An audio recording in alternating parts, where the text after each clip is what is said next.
नमस्कार। आज हम लोग इस वीडियो में विकारी शब्द की चर्चा करेंगे। हम लोगों ने जाना है कि शब्द वर्णों के सार्थक समूह को कहते हैं। तो हम अपनी भाषा में जितने शब्दों का प्रयोग करते हैं उनमें कुछ बदलते हैं और कुछ नहीं बदलते हैं, यानी कुछ में परिवर्तन होता है, कुछ में परिवर्तन नहीं होता है। तो जिनमें परिवर्तन होता है उसे ही विकारी शब्द कहते हैं। विकारी शब्द विकार में ई प्रत्यय लगने से बना है और विकार का अर्थ होता है परिवर्तन। यानी विकारी शब्द यानी परिवर्तनशील शब्द, जो शब्द बदल जाए। तो ये शब्द किस प्रकार से बदलते हैं या किसके संपर्क में, किसके प्रभाव से बदलते हैं? तो वह है लिंग, वचन, पुरुष, काल, कारक। इनके संपर्क में आने से ये विकारी शब्द बदलते हैं।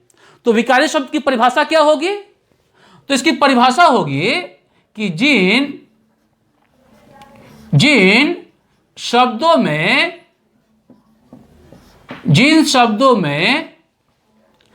लिंग, वचन, पुरुष, काल, कारक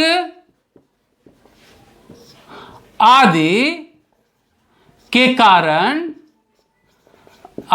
कारण परिवर्तन होता है,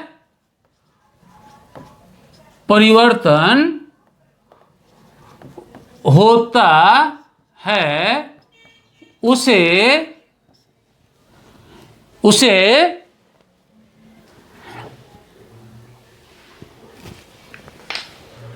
उन्हें विकारी शब्द कहते हैं। विकारी शब्द कहते हैं। यानी लिंग, वचन, पुरुष, काल, कारक। जैसे लिंग में लड़का का लड़की, वचन में लड़के, पुरुष में वह वे, फिर काल में खाएगा खाएगी, फिर कारक में लड़के लड़कों ने। तो ये सभी शब्द को प्रभावित करते हैं जिस कारण से वह शब्द बदलता है। तो हिंदी में 4 ऐसे शब्द हैं जो इनके प्रभाव में आकर बदलते हैं। वह है पहला संज्ञा, दूसरा सर्वनाम, तीसरा विशेषण, चौथा क्रिया। तो हम विकारी शब्द के इस प्रकार से 4 भेद करते हैं: संज्ञा, सर्वनाम, विशेषण और क्रिया। क्योंकि इनमें परिवर्तन होता है। तो जिनमें परिवर्तन होता है विकारी शब्द, और जिनमें परिवर्तन नहीं होता है वह अविकारी शब्द। तो हम एक एक करके सभी के बारे में यहां जानेंगे।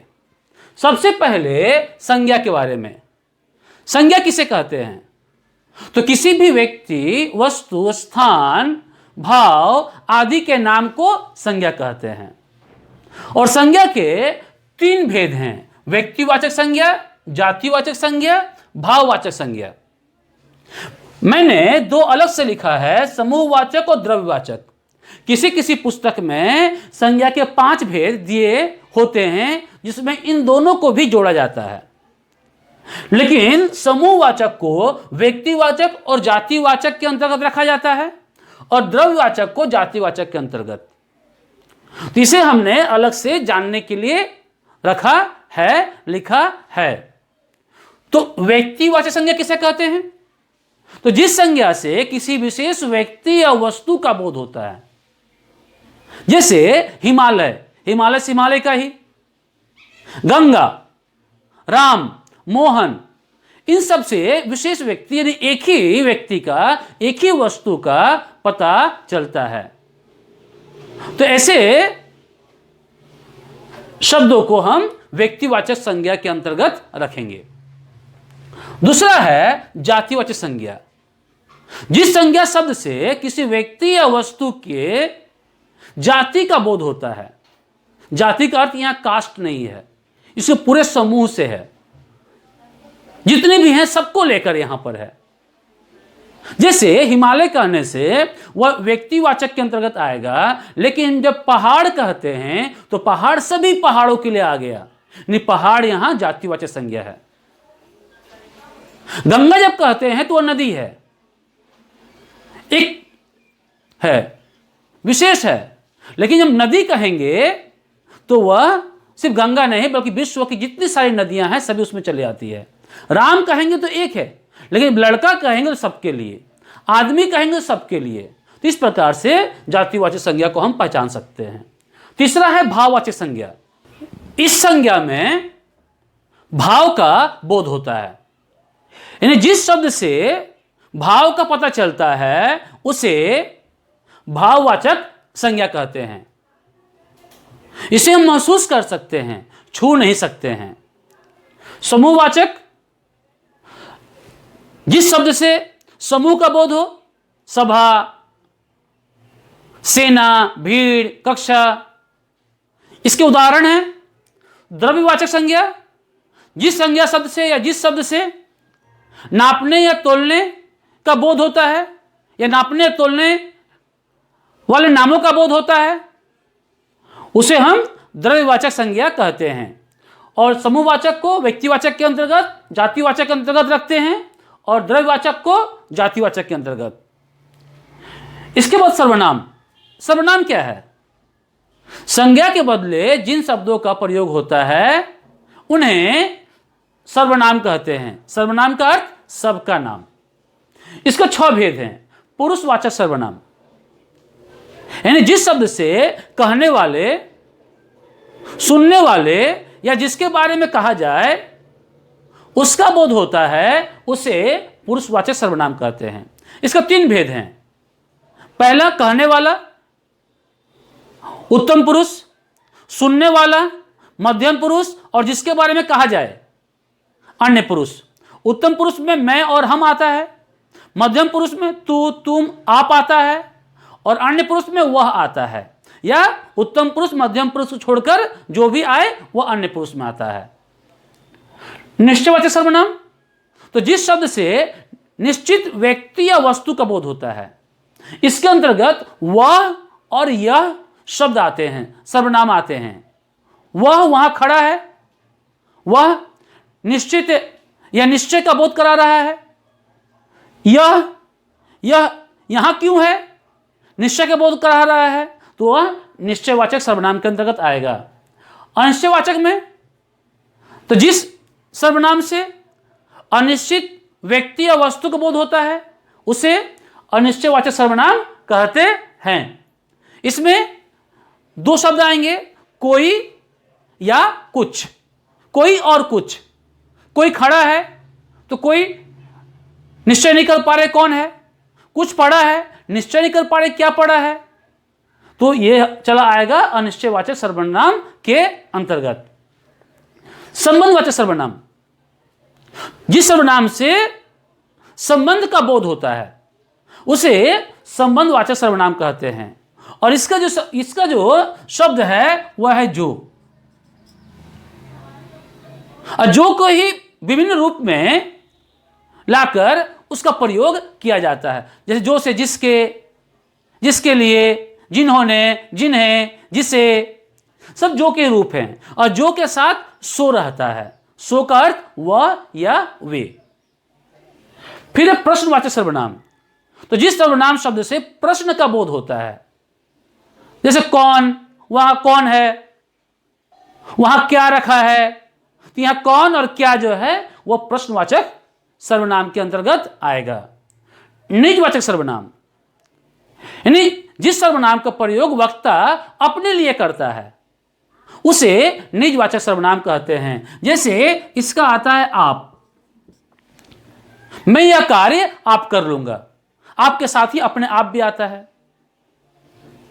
कभी कभी हम लोग खुद स्वतः स्वयं का भी प्रयोग निजवाचक सर्वनाम के लिए करते हैं। सर्वनाम के बाद विशेषण। विशेषण शब्द विशेषता बताने का काम करता है। किसकी विशेषता? संज्ञा या सर्वनाम की। यानी जो शब्द संज्ञा या सर्वनाम की विशेषता बताने का काम करता है उसे विशेषण कहते हैं। इसके 4 भेद हैं। पहला गुणवाचक विशेषण, यानी जिस विशेषण शब्द से गुण, दोष, आकार, अवस्था, रंग आदि का पता चलता है उसे गुणवाचक विशेषण कहते हैं। जैसे वह लंबा आदमी है आकार का, वह लाल टोपी है रंग का। संख्यावाचक, तो जिस विशेषण शब्द से संख्या का बोध होता है, संज्ञा सर्वनाम की संख्या का बोध होता है, उसे संख्यावाचक विशेषण कहते हैं। जैसे वहां 4 लोग खड़े हैं तो 4 यहां संख्यावाचक है। वहां कुछ लोग खड़े हैं तो कुछ यहां संख्यावाचक है।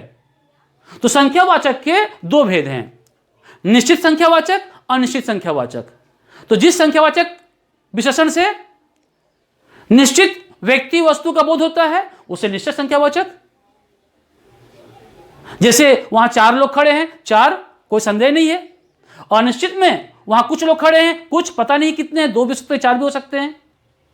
उसके बाद परिमाणवाचक विशेषण, तो जिस विशेषण शब्द से नापने या तोलने का बोध होता है उसे परिमाणवाचक विशेषण कहते हैं।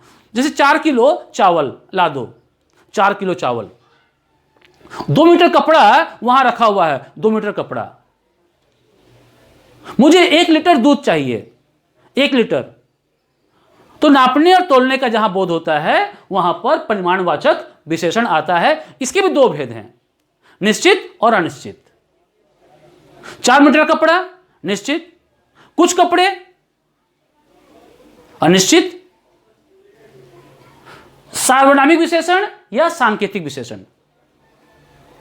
सार्वनामिक विशेषण में यह विशेषण सर्वनाम से बनता है। यानी जब हम सर्वनाम का प्रयोग विशेषण के रूप में करते हैं तो वह सार्वनामिक विशेषण या सांकेतिक विशेषण कहलाता है, क्योंकि वह संकेत करता है। जैसे मैंने कहा था निश्चयवाचक में कि वह वहां खड़ा है, यहां वह क्या है?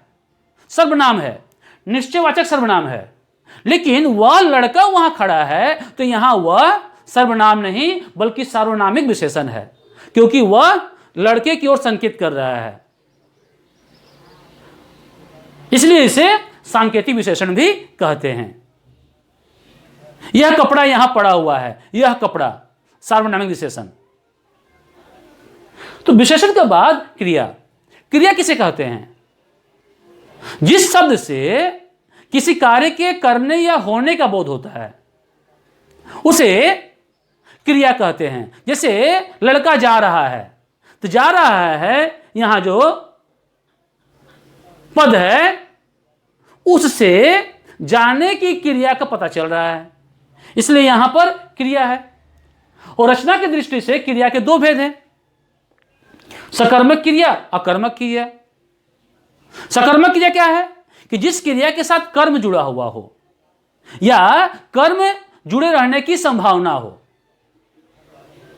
उसे सकर्मक क्रिया कहते हैं। जैसे राम पढ़ता है, कुछ पढ़ रहा है, पढ़ना सकर्मक क्रिया है। राम किताब पढ़ता है, किताब दिया हुआ, संभावना नहीं है, पढ़, किताब दिया हुआ, किताब कर्म है। तो जिस यहां कर्म है तो क्रिया के साथ कर्म जुड़ा हुआ है, सकर्मक क्रिया। राम पढ़ता है, राम खाता है, सकर्मक क्रिया। अकर्मक क्रिया जिस क्रिया के साथ कर्म जुड़ा हुआ नहीं होता है उसे अकर्मक क्रिया कहते हैं। जैसे वह जाता है तो यहां कर्म नहीं है, क्योंकि कर्म पहचानने के लिए क्या और किसे या किसको से प्रश्न करते हैं। क्या या किसको से प्रश्न करेंगे तो जो उत्तर आएगा वही कर्म है, और जहां कर्म है वहां सकर्मक है। तो यहां पर वह जाता है, कहां जाता है, क्या किसको आया नहीं है, वह सोता है, वह हंसता है, खुद प्रभाव पड़ रहा कर्ता पर। इस तरह से ये चारों संज्ञा, सर्वनाम, विशेषण और क्रिया विकारी शब्द हैं, क्योंकि इन चारों के रूप में बदलाव होता है। संज्ञा में व्यक्तिवाचक को छोड़कर जातिवाचक में हम देखते हैं, जैसे नदी है, नदी से नदियां, पर्वत है तो पर्वतों, हम उस बदलाव को देखते हैं, चाहे वह कारक के आधार पर हो, चाहे वह वचन के आधार पर हो। क्रिया अगर हो तो हम देखेंगे यहां पर अनुच्छेद में ही कि यहां बढ़ाऊंगा, बढ़ना भी, बढ़ता भी होगा काल के अनुसार, बढ़ाऊंगा भी भविष्य काल में। यहां उसके शब्द है, उसके शब्द आया है वह से, वह का रूप बदलकर यहां उसके आया है और वह सर्वनाम है। फिर हम देखते हैं विशेषण में, अच्छा, अगर लिंग बदलेंगे तो अच्छी, बहुवचन बदलेंगे तो अच्छे। तो इस तरह से हम यहां पर जैसे बूढ़े, बूढ़ा से इसका रूप बदलकर बूढ़े हो गया, तो वाक्य में आकर इनका हम रूप बदलता हुआ देख सकते हैं, जिस कारण से इन चारों को विकारी शब्द कहा जाता है। तो इस वीडियो में आज इतना ही। धन्यवाद।